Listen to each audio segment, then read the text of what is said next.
across the Americas and around the world. Once again, you're listening to the Hour of the Time.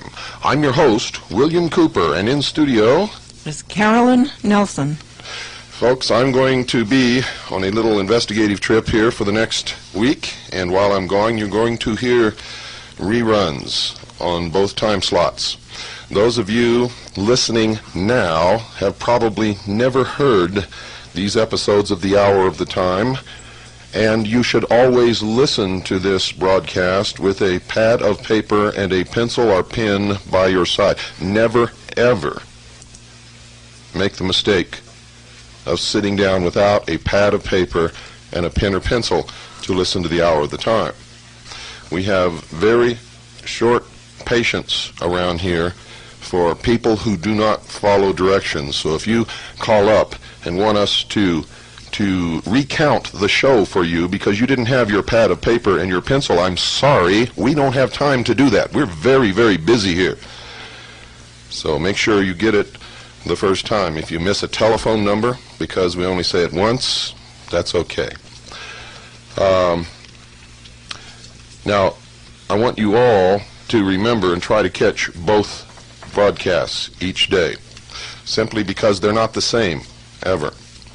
What's broadcast in this time slot, 5 p.m. Pacific, 6 Mountain, 7 Central, and 8 p.m. Eastern Standard Time, is not the same information that is broadcast during the later time slot, which is 9 Pacific, 10 Mountain, 11 Central, and midnight Eastern Standard Time.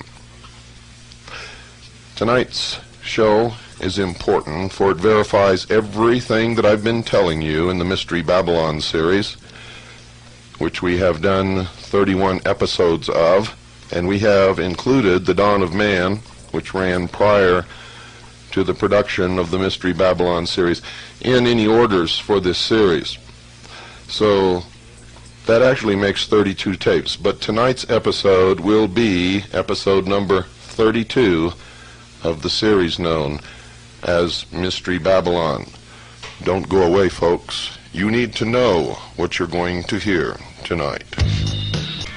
For those of you who don't believe that those who call themselves illumined, the only truly mature minds in this world, and thus are the only ones capable of deciding the future or of ruling the rest of us, those of you who don't believe these people have infiltrated all levels of our society, our government, our military, our law enforcement, I want you to listen carefully to what I'm going to read you. I am going to quote verbatim an article which appeared in the newsletter called Aid and Abet Police Newsletter, Volume 2, Constitutional Issues for Lawmen, Number 1, Volume 2, Number 1. That's Aid and Abet Police Newsletter. Now, this letter, according to the editor of this newsletter, was written by a police chief. Here he uses a pseudonym, so he says, so that the police chief's identity is not revealed. However, as you will find out if you have listened to our series on Mystery Babylon, this is not just a police chief. This is a highly degreed member of the Masonic Lodge. And he gives himself away with his symbology. For at the end of his article, he signs it, quote, "So mote it be," unquote. Aid and Abet is put out by Officer Jack McLam, who has been written up as one of the best police officers ever produced by the state of Arizona. We neither endorse him nor do we condemn him. As far as Kaji is concerned, our vote is not in yet on this organization. We know that in order to bring about the New World Order, they need to identify everyone who will uphold the real law, the Constitution, the supreme law of the land. They need to identify those people and get them out of positions of authority, and if necessary, take them out of society completely. There are organizations which exist solely for the purpose of identifying those people in government, those people in the patriot community, those police officers serving in police organizations who would ultimately support the Constitution and the Bill of Rights against any effort to destroy it. Aid and abet may be one of these means. We do not know that for certain. But if you listen to this letter, because it's signed with a pseudonym, may not be from a police chief at all, but may be from those who control aid and abet to tell the police officers what is expected of them in the New World Order. Again, we do not know this to be true, but we have discovered, ladies and gentlemen, in our investigations that those who oppose us, who would destroy us, use the Hegelian dialectic of political conflict resolution. They control both sides of every issue. They set in motion methods and means to identify their enemy and destroy their enemy before their enemy can hurt them. And that's why we have been on the losing end for literally thousands of years with these people. I now quote from this newsletter. To the question of, do some judges, prosecutors, and police officers today commit dishonest acts to put criminals away? I answer an unequivocal yes. But it is hoped that it is not done without just cause. True immorality exists only when the cause is not just. Notice how they've turned the definition of morality around. And he goes on, after more than 20 years of service to my fellow Americans, I realize what reality is. The truth is that today many judges, attorneys, police officials, and officers are devotees of the religion of secular humanism, myself included. Some of our members, mainly out of fear, will not admit that SH is a religion, that secular humanism is a religion. They are apprehensive that we might be treated as the so-called Christians have been treated under the doctrine of separation of church and state. Such fear might be well founded if this were 15 to 20 years ago. Not so today.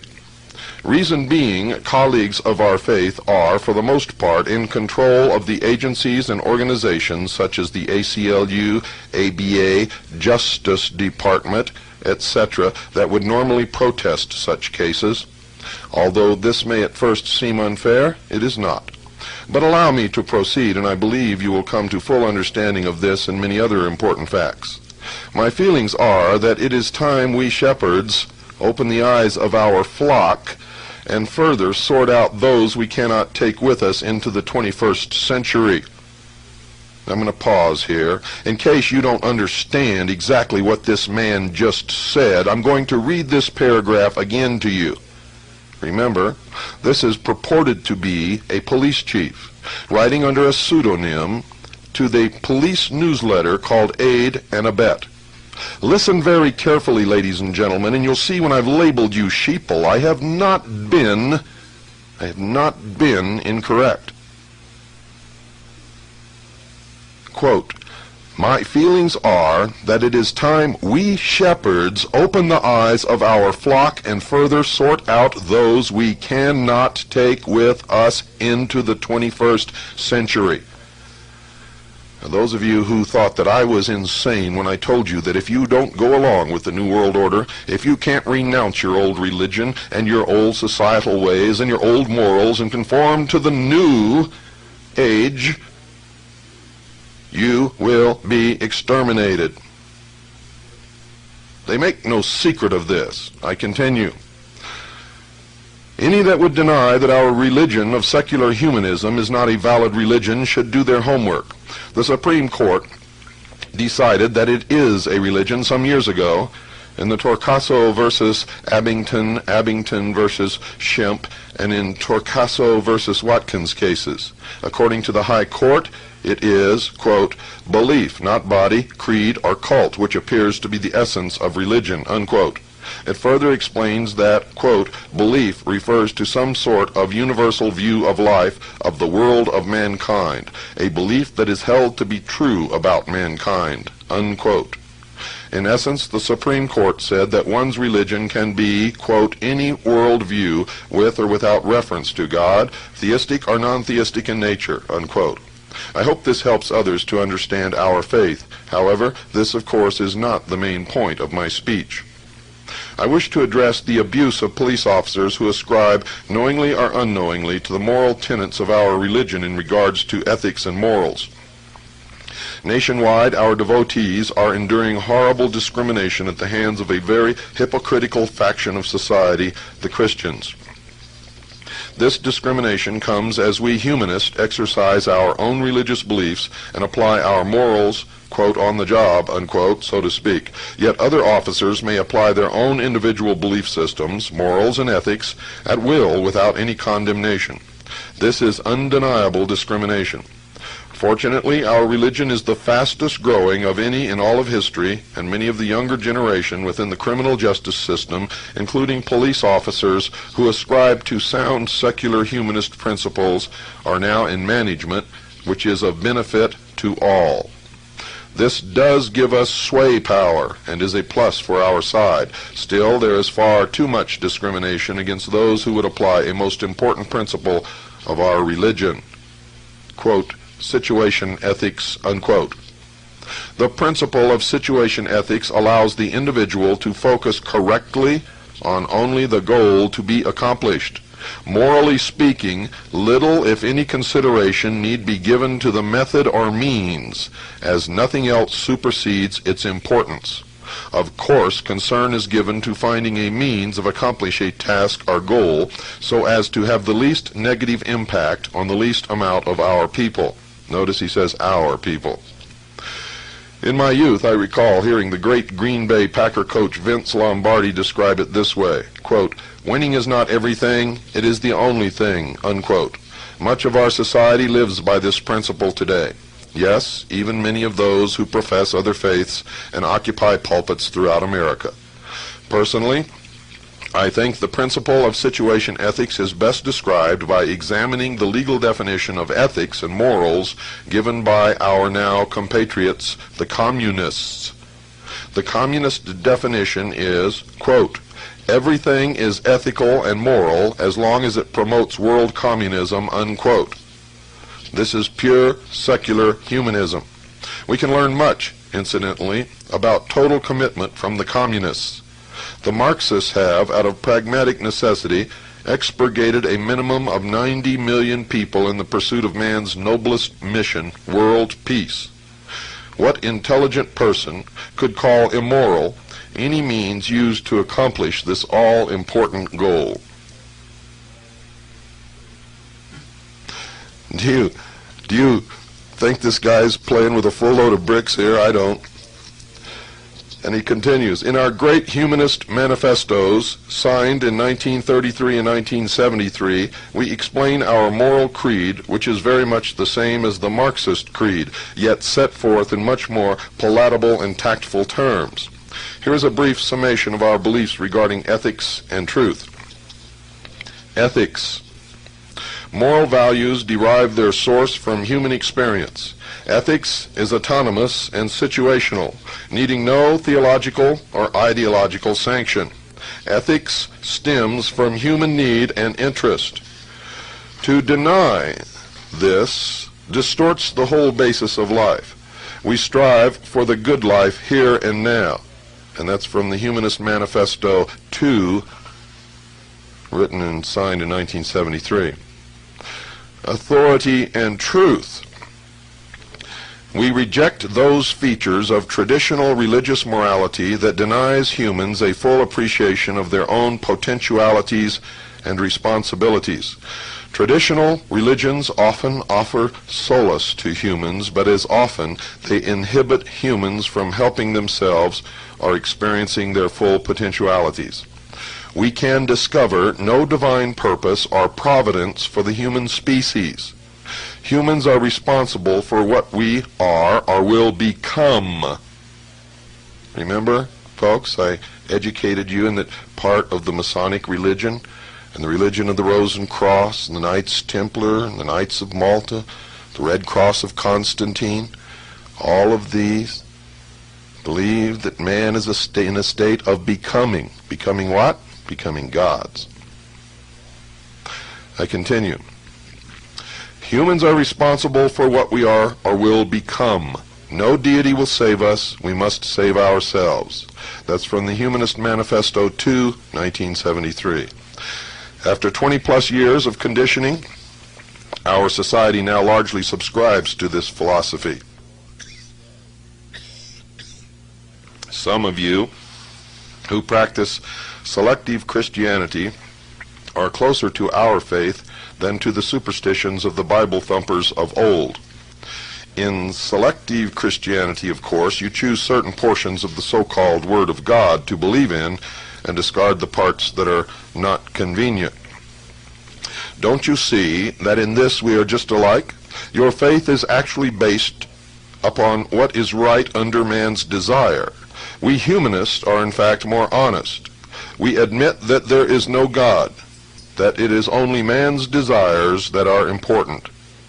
You leaders of these selective Christians preach that your faith is based on some parts of God's law, but in actuality the majority is based on what feels good or is convenient. Now I must break here for just a second, folks, to tell anyone who may have just tuned in that these are not my words. If you're sitting there with your lower jaw on your chest, looking aghast at your radio, you are not listening to the thoughts of William Cooper or the Hour of the Time. I am quoting verbatim from a letter attributed to a police chief, and this letter can be found in Aid and Abet, a police newsletter, Volume 2, Number 1, in case you want to pursue this.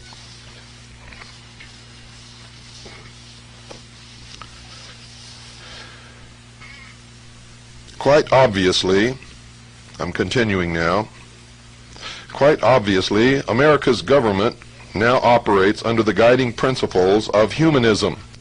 Deception, lying, cheating, stealing, killing is all moral if it promotes the attainment of our essential goals. This is true righteousness. Folks, I got to stop right here and tell you this is true bullshit. This is deception at its worst. For these people are actually believing that wrong is right and right is wrong. And that is exactly what we were warned about in these days. And that is what I warned you about in my book, Behold a Pale Horse. And I told you years ago that the belief of these people is that the ends justify the means, whatever they might be.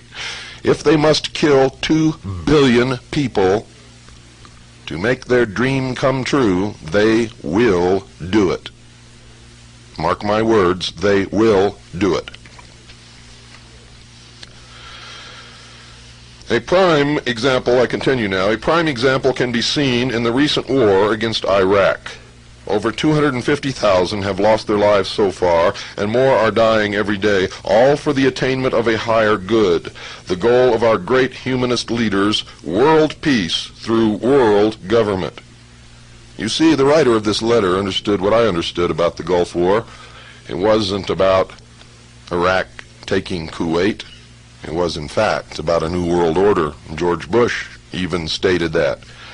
He said in our speech, his speech, I should say, our fifth goal in the Middle East is a new world order. Though I would venture to say that he stated it as his fifth goal in order not to give it too much attention in the public eye. It was actually the first goal, ladies and gentlemen. I continue. This New Age teaching is the reason why, for example, a police officer, one of secular humanist persuasion, is likely to risk his very life to save a member of society one moment, and the very next moment take the witness stand and lie in order to win an important case. This is not to be considered immoral, given the particular standard of ethics upon which such an officer bases his morality, namely, that the end justifies any means. In other words, again, the higher good principle. Many people still do not understand this. They don't understand that this is why our presidents and their staffs, members of Congress, and hosts of others with leadership roles in America, lawyers, judges, etc., lie and cheat right alongside our dedicated humanist law enforcers. To repeat, all for the greater good of society, or in effect the system.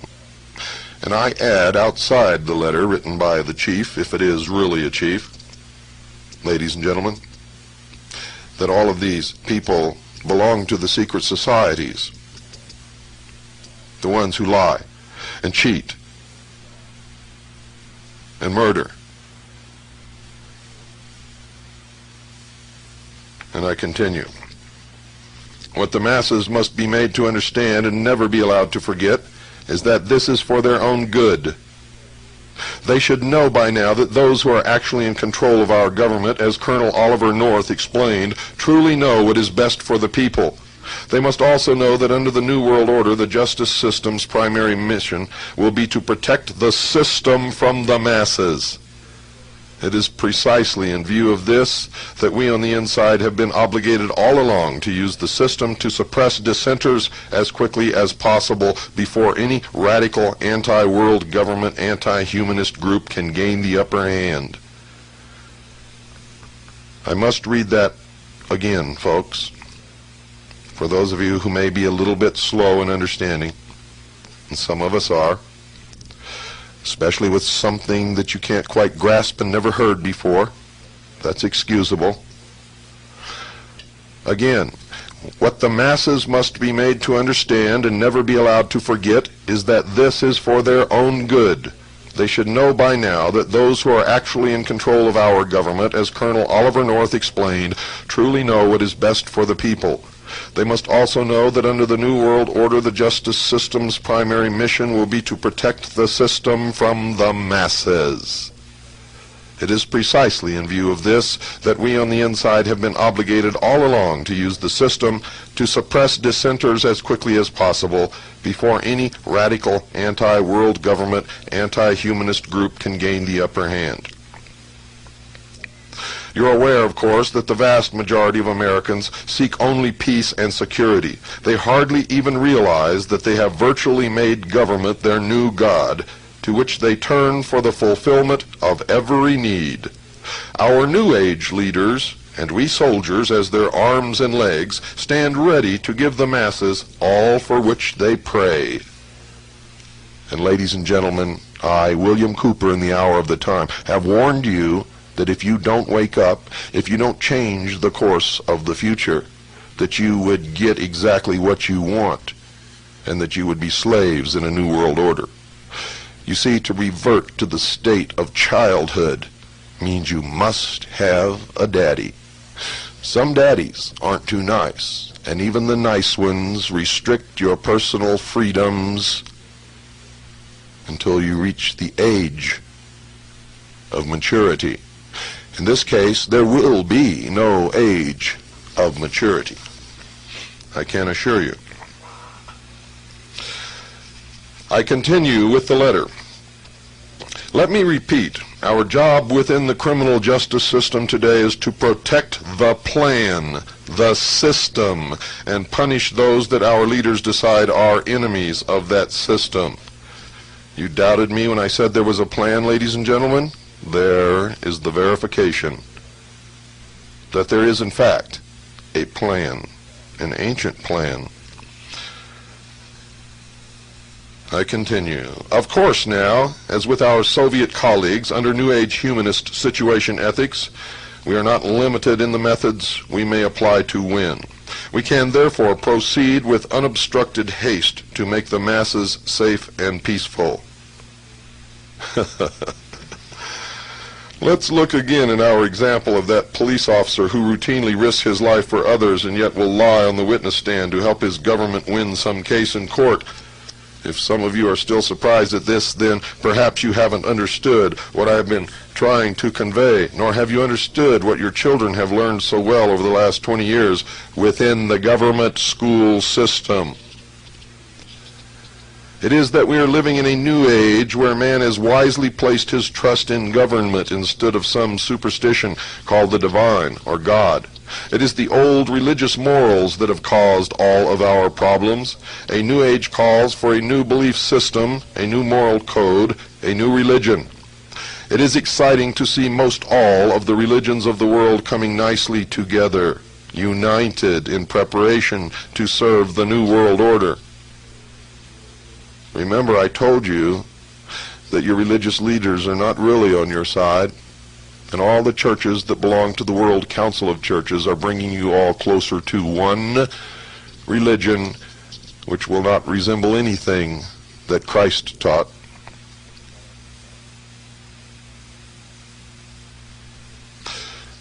I continue. We must all dedicate ourselves to obeying our leaders without question and to the instruction of succeeding generations toward our utopian goals of world peace. I would like to introduce you to one present-day scholar, Dr. Sidney Simon, who has been very effective and deserving of much credit.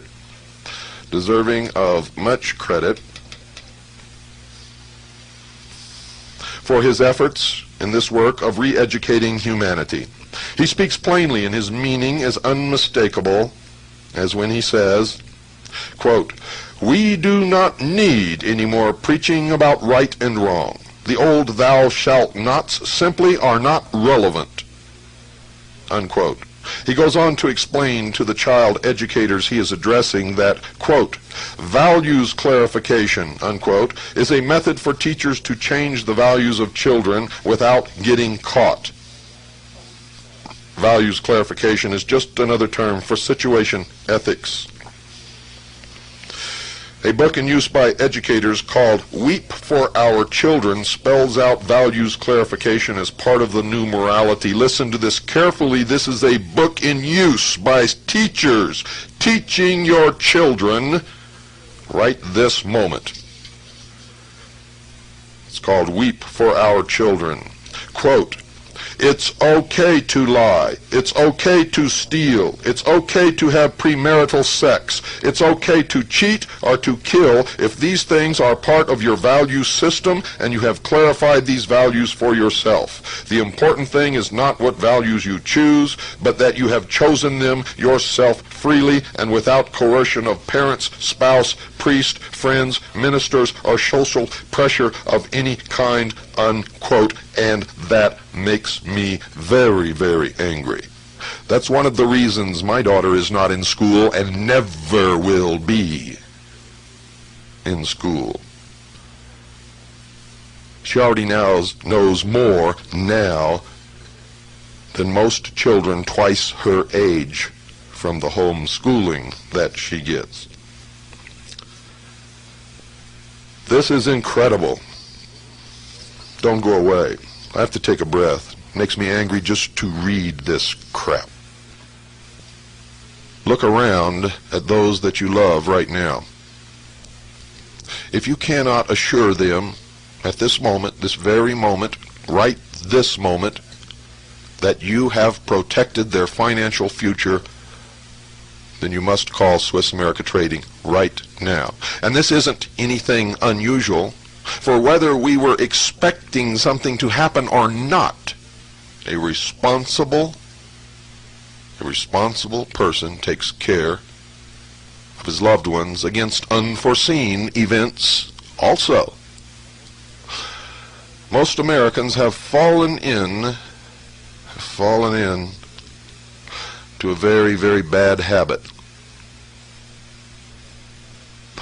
They have nothing whatsoever to fall back upon. And if they were to sell everything that they own, the average American family would be left with approximately 2,500 fraudulent, counterfeit, usury Federal Reserve notes, the value of which are constantly declining. Always. Always. For it has to make the debt economy work. You see, for you to pay off a debt, someone else must borrow an equal amount or more. And this must continue all the time. Ladies and gentlemen, I'm going to read the last paragraph again. I want you to hear this. Remember, this is a book in use by teachers, educators, called Weep for Our Children, and it spells out values clarification as part of the new morality. Quote, "It's okay to lie, it's okay to steal, it's okay to have premarital sex, it's okay to cheat or to kill if these things are part of your value system and you have clarified these values for yourself. The most important thing is not what values you choose, but that you have chosen them yourself freely and without coercion of parents, spouse, priest, friends, ministers, or social pressure of any kind." Unquote. It is such that secular humanism proponents in the government schools, the teachers whom we can thank for remolding the values of these next generations. When the government national child care bill is passed, it will be a great day for humanists and proponents of world peace. What wonders we can achieve once we have the attention of the nation's preschoolers for 6 to 9 hours a day. Look what we have already accomplished with the older age groups of America's youth. As I hinted earlier, this new society based on the deity of man will demand a new kind of law enforcer. Remember I told you? They believe that man is in a state of becoming what? A god. He says, as I hinted earlier, this new society based on the deity of man will demand a new kind of law enforcer. One of our educators said to me some weeks ago, America's religious zealots of the past would be shocked at the changes the people have allowed. She was correct, for after all, it was James Madison that said, quote, "We have staked the whole future of American civilization not upon the power of government, far from it. We have staked the future upon the capacity of each and all of us to govern ourselves, to sustain ourselves according to the 10 Commandments of God." Unquote. But it is a new day, and we are fast proceeding into the 21st century. Americans no longer wish to assume the responsibilities of governing themselves.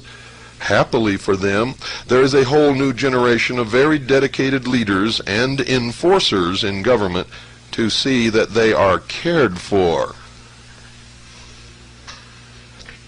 Let me address for a moment the question of police manpower. As the citizens relinquish out of fear more of their rights, more enforcers are required to regulate and supervise the people's activities so that they remain safe and peaceful. Who would have thought 100 years ago that the integration of fear of literally everything would have been the answer to establishing the New World Order? Credit for this innovation goes to the free thinkers of the last generation. And folks, if you think he's wrong, just look at yourselves. Look what you put up with. Look what you've allowed to happen. Look at the state our nation is in. Look at the fact that we've already lost most of the Bill of Rights, the portion of the Constitution known as the first 10 Amendments. You all file and pay income taxes which you are not required to file or pay. You do everything out of fear. And that's why you're known as the sheeple. Most of you. Not all, but most, without any doubt. Most of you, that title fits like a handmade pair of Italian shoes. It's very comfortable, isn't it? Isn't it? Now the older generation, known as peace officers, servants of the people, might not so readily have adopted nor fit into this new order of things. Fortunately, this has not posed too great a problem due to the fact that they are rapidly being replaced through natural attrition, in effect, death or retirement. And now Hillary's running around the country, folks, wants to open a dialogue on euthanasia. Timely, isn't it? I continue. The next 7 to 8 years will see the last of them removed. At the same time, police agencies are of necessity attempting more and more to screen out before hiring those prospective officers who believe in the old religious superstitions. This is wise because these zealots will not do the things that will be required of them under the new system. Those remaining police officers who openly profess a belief system steeped on old world religious fundamentalism can be and are being phased out on any number of charges such as can be substantiated over time or with the help of a little innovation on the part of new management. And we believe that this organization, Aid and Abet, may be the organ used to identify those police officers. I continue. Before I continue, I better clarify, folks. We believe that, and we have good grounds for our belief. However, we cannot prove it. You must make up your own mind, yourselves. I continue. Some of these old-time officers complain that this type of job discrimination is unconstitutional and immoral. But we know they are wrong. Under situation ethics, all things are moral as long as they promote the goal. Therefore, they are not being removed for any evil cause. They are incompatible and simply non-functional for the duties that will be required of them.